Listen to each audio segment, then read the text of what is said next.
하노이 캠퍼스 말씀 묵상 모임을 시작하도록 하겠습니다. 기도드리겠습니다.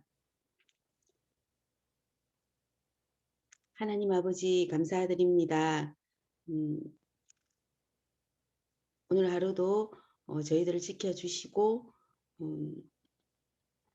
이렇게 저녁에 하나님 말씀 앞에 모이게 해주셔서 감사합니다. 하나님 오늘 본문을 통해서 저희에게 말씀하여 주시고 하나님께서 저희에게 무엇을 말씀하시는지 저희가 무엇을 배워야 하는지 또 듣고 순종할 수 있는 믿음을 허락하여 주시기를 원합니다. 예수님을 더 알아가는 귀한 시간 되기를 원하고 또 참석한 모든 우리 하노이 캠퍼스 형제 자매님들이 하나된 마음으로 깊이 말씀 안으로 들어갈 수 있게 도와주시기를 원합니다. 감사드리며 예수님의 이름으로 기도드립니다. 아멘. 본문은 마가복음 4장 35절에서 41절 말씀입니다. 들어왔는 순서대로 저 정희 집사님, 보성 형제님, 효준 집사님 순으로 보도록 하겠습니다. 그날 저물 때에 제자들에게 이르시되 우리가 저편으로 건너가자 하시니 그들이 무리를 떠나 예수를 배에 계신 그대로 모시고 가매 다른 배들도 함께 하더니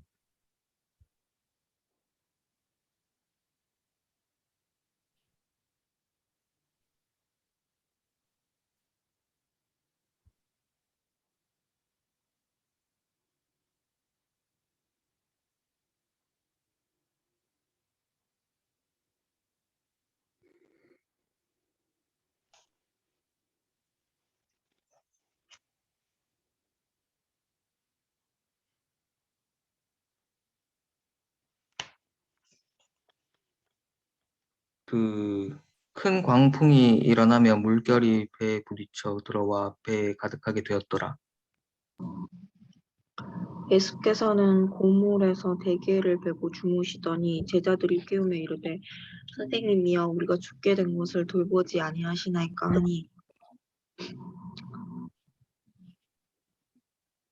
예수께서 깨어 바람을 꾸짖으시며 바다들어 이르시되 잠잠하라 고요하라 하시니 바람이 그치고 아주 잔잔하여지더라. 이에 제자들에게 이르시되 어찌하여 이렇게 무서워하느냐 너희가 어찌 믿음이 없느냐 하시니 그들이 심히 두려워하여 서로 말하되 그가 누구이기에 바람과 바다도 순종하는가 하였더라. 아멘.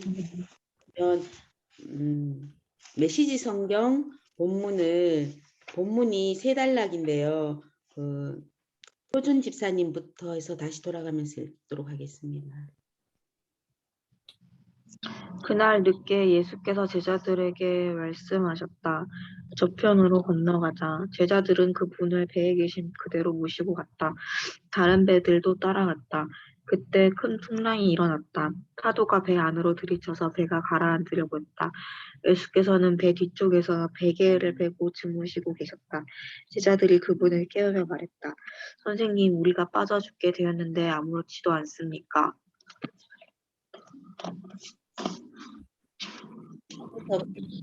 예수께서 바람에게 조용하라고 하시고 바다에게 고요하여라 잠잠하여라 하고 말씀하셨다. 바다는 호수처럼 고요해졌다. 예수께서 부짖으셨다. 어째서 너희는 이토록 겁이 많으냐? 그렇게도 믿음이 없느냐? 그들은 놀라고 두려워서 어쩔 줄을 몰라했다. 도대체 이분은 누구신가 땅과 바다도 마음대로 부리시다니. 아멘. 본문이 그렇게 어렵지 않고 또 길지는 않습니다. 말씀 묵상을 바로 나누어도 될까요? 그러면 저부터 들어온 순서대로 말씀 묵상을 나누도록 하겠습니다. 저는 오늘 37절 본문에 보면 큰 광풍이 일어나며 물결이 배에 부딪혀 들어와 배에 가득하게 되었더라 하는 본문이 있는데요. 사실 지난주 한 주간의 삶 동안에 계속해서 큰 광풍하는 이 본문을 보자마자 와, 나의 한 주간의 삶이 큰 광풍이었구나. 그러니까 순식간에 지나 큰 광풍 가면 뭐 빠르고 막 이런 느낌인데 제 삶도 사실은 이제 제가 이제 월요일 주일날 지나고 월요일이 되면서 정말 말씀 묵상을 하고 좀 차분하게 기도하는 시간을 가지고 싶다 이런 마음이 들었는데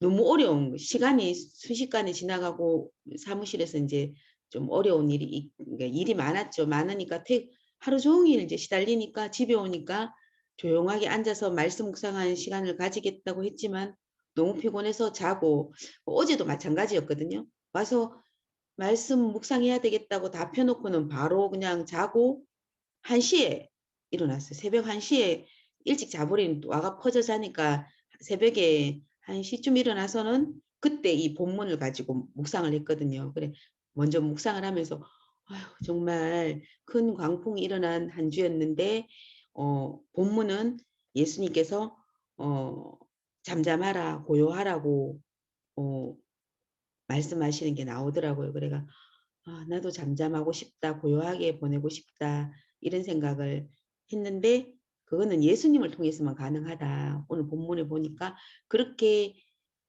이렇게 명령하실 수 있고 또 그렇게 될 수 있는 것은 오직 예수님 한 분뿐이고 나는 그런 예수님을 바라볼 때 잠잠하고 고요한 시간을 가질 수 있겠구나 하는 생각을 했습니다. 이상입니다.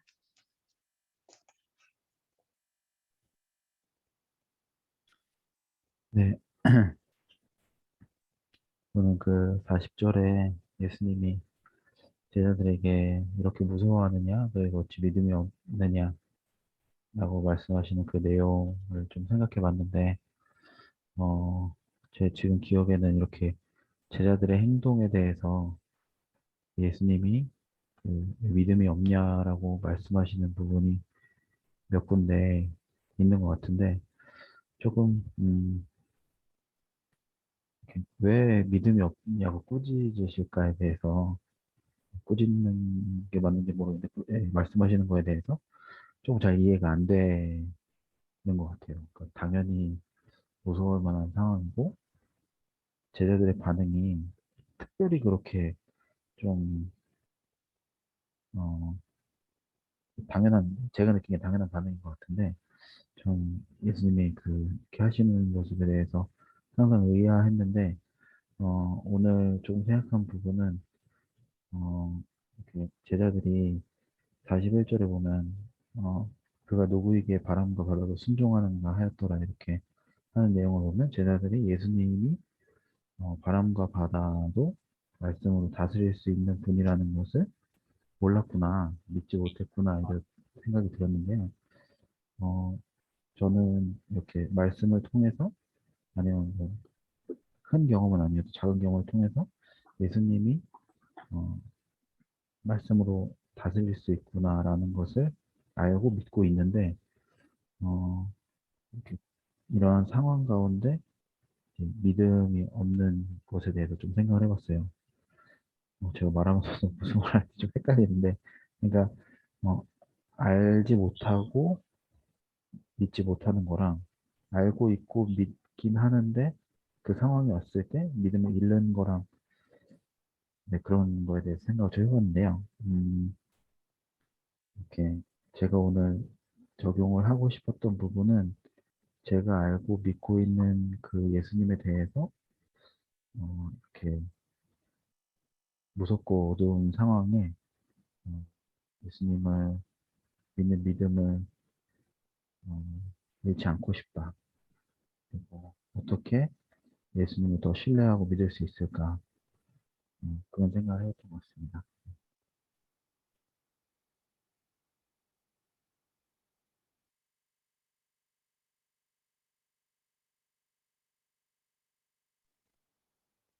어, 제가 오늘 말씀을 읽으면서 정익 집사님 얘기도 좀 들으면서 떠오른 생각이 있는데, 약간 이제 엄마가 좀 두려워하는 종류의 이야기입니다.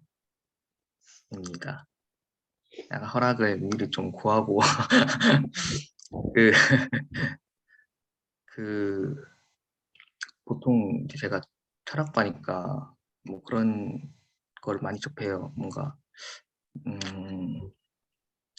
뭐 신학도 이제 크게 보면은 이제 철학에서 배우니까 그 중세 신학 같은 경우 특히 그래서 그런 것 신에 대해서 종교적으로 굉장히 고민을 많이 해요. 그래서 뭐 그중에서 제일 이제 얘기가 많이 되는 것들이 그 악이 어째서 이 세상에 존재하는가 약간 이게 굉장히 화두거든요.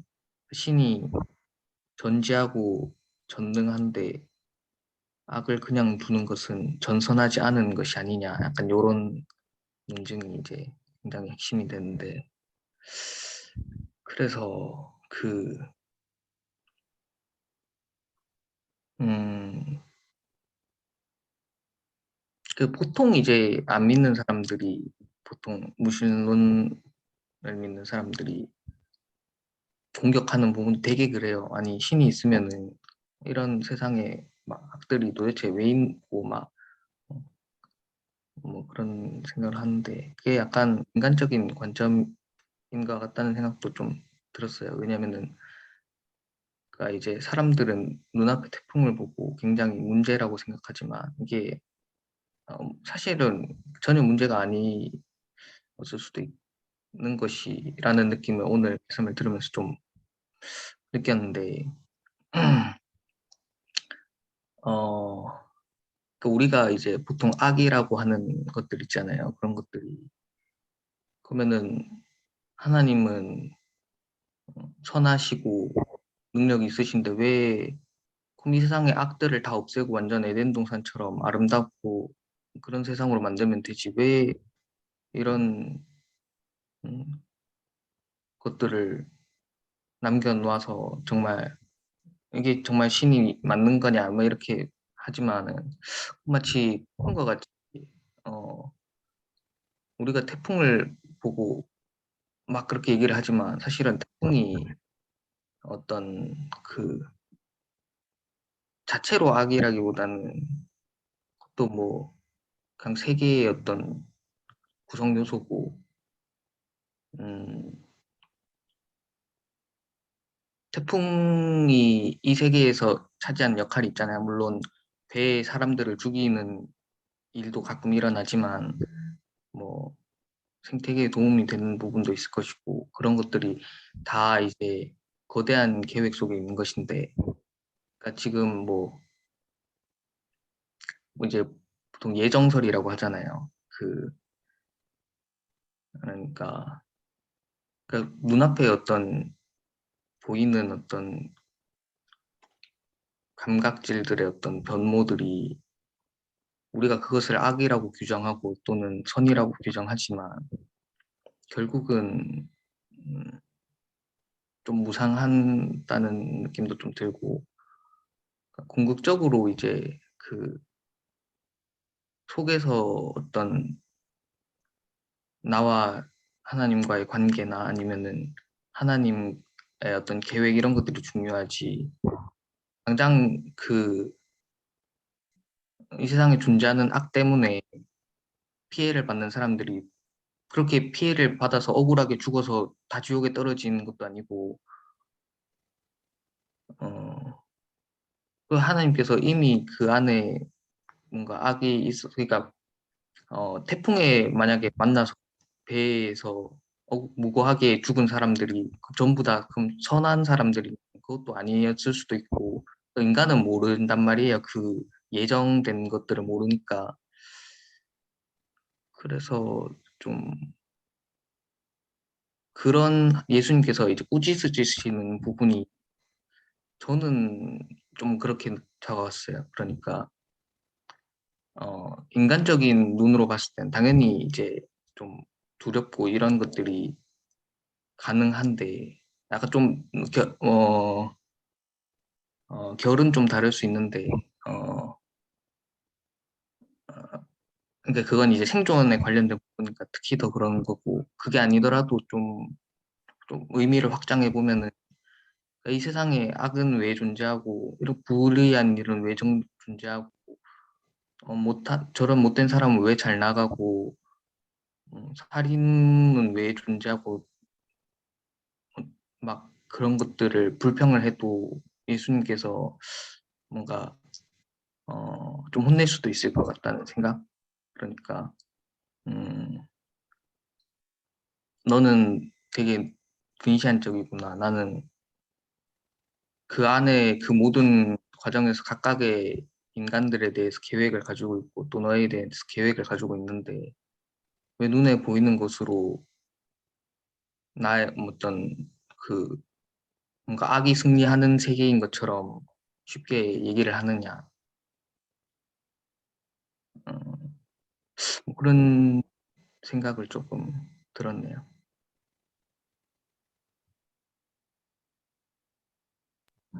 저도 정희 집사님이 말씀하신 것 중에 알면서 믿지 못하는 것 그것에 대해서 좀 그 걱정을 했는데요. 음, 저도 그런 건 진짜 그런 알면서 믿지 못하는 것은 제 모습 같다는 생각을 했는데 분명히 믿지 않는 사람들보다 이때까지 계속 많은 말씀들을 읽었고 수많은 예배를 드렸는데도 아직 이제 좀 알면서도 결단하지 못하고 알면서도 피하고 좋은 게 뭔지 이제 분별할 수 있는데도 불구하고 작은 시험에도 왔을 때 제대로 반응하지 못하는 것들 그런 것에 대해서 생각을 했고요. 그리고 그러면서도 그 두려워하는 이런 제자들의 모습도 오늘의 모습에서도 예수님은 책망하셨지만 큰 그림 안에서는 제자들에 대한 부르심이 있다 그런 생각이 들었는데 음 그러니까 이런 모든 예수님과 있을 때는 제자들이 약해서 연약해서 이제 좀 두려워하고 이렇게 혼이 났지만 전체적인 이제 그림으로 봤을 때 성경에 이렇게 기록이 되고 예수님을 나타내고 그런 제자들의 두려움까지도 영광을 또 나타내는 그 안에서 또 있었고 그런 방향으로 계속 가고 있고 쓰임받는 방향으로 계속 가고 있고 그런 것들에서 조금 감명을 받았어요. 그러니까 제가 이번 주에 잠깐 목사님하고 통화했을 때도 뭔가 제가 무슨 약함이 있었는데 그게 안에 부르심이 있다고 말씀하신 거에서 좀 크게 많이 와닿고 부르심은 내가 선하거나 어떤 것이 아니라 진짜 더 큰 것이구나라는 생각을 했어요. 근데 지금 뭐 여러 가지 뭐 회사에서나 어떤 가정에서나 여러 가지 상황을 봐도 저는 너무 약한데 그 와중에 부르심이 있다는 생각을 하니까 더 크게 정말 내가 생각하는 차원 이상의 부르심이 있다는 생각이 들었고 그것을 이제 제자들처럼 이렇게 심지어 예수님의 제자가 된 사람들도 이렇게 두려워하는데 그럼에도 이제 그 은혜 안에서 계속 부르심으로 나아가는 것처럼 그런 게 좀 감명 깊고 좀 감화가 된다 이런 생각이 들었고 별거 아닌 예신데 제가 그 한 몇 주 전에 그 헌금 보고 때문에 목사님께 조금 늦게 밤 10시 때쯤에 문자를 드렸는데 그때 조금 늦게 문자를 드린 거는 좀 제가 약함이 있었던 게 원래는 항상 한 7시인가 8시인가에 헌금 개수를 해야지 하고 알람을 맞춰놓는데 딴 걸 뭘 하다가 좀 게으르게 하다가 시간이 많이 늦어졌어요. 근데 저는 늦게 하려고 되게 한 10시가 넘어가지고 헌금을 보다 보니까 지정 헌금이 있는 거예요. 근데 그거를 또 시간이 늦었으니까 내일 여쭤볼까 오늘 여쭤볼까 하다가 조금 그냥 좀 경솔한 마음에 또 밤늦게 목사님께 문자로 여쭤본 건데 근데 마침 그때 목사님이 그런 성도님 가정 지원해가지고 기도하시던 중이었고 제가 좀 제 연약함이지만 밤늦게 이렇게 문자를 보냈을 때 목사님이 그거를 그 성도님 가정 지원에 대한 그뭐 하나님의 또 응답으로 또 받아들이셨었던 거 그래서 그 밴드에 올려줬을 때 저는 약간 그것도 좀 놀랐는데 뭐 그런 하나하나까지 굳이 좀 확대 해석을 해가지고 막 나도 거기에 도구였다 막 이렇게 하는 거는 아니지만 어쨌든 그냥 그런 걸 비유로서 생각을 해보면은 그거를 그냥 하나의 그냥 제가 빗대어서 이해하기로는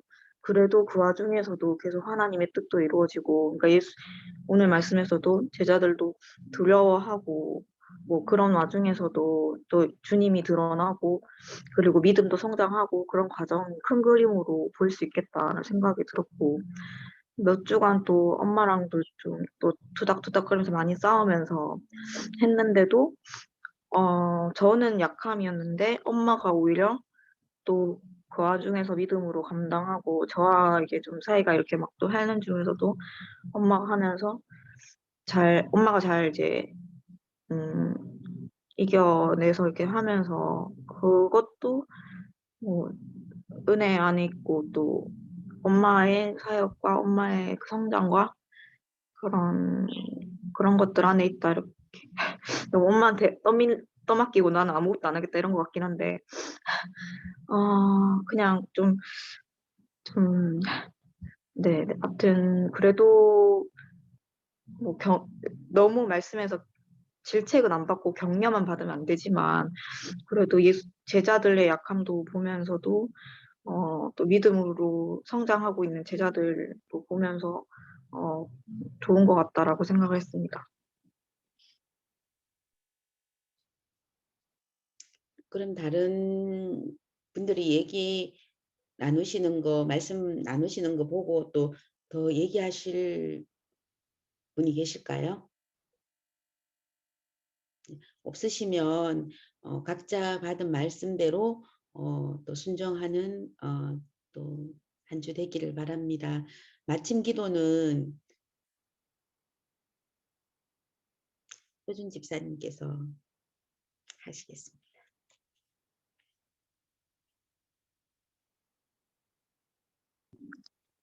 하나님 아버지, 저희가 이렇게 묵상 모임으로 하나님을 더 알 수 있게 해주셔서 감사드립니다. 저희가 많이 약한 와중에도 연약함 가운데서도 주님의 부르심을 보고 주님의 보호하심을 봅니다. 저희의 믿음을 더욱더 강하게 하여 주시고 그런 많은 폭풍과 그 강풍과 파도 속에서도 잘 예수님의 제자로 잘 성장할 수 있게 도와주시옵소서.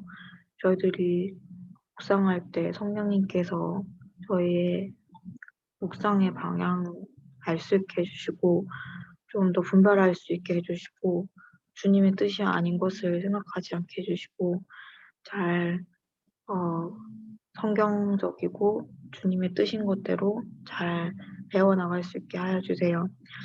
오늘 고백한 것들이 다 진실되기를 원하고 또 내일부터도 또 주님 말씀 안에서 잘 살아갈 수 있게 도와주세요. 예수님 이름으로 기도드렸습니다. 아멘. 하노이 캠퍼스 묵상 모임을 마치도록 하겠습니다.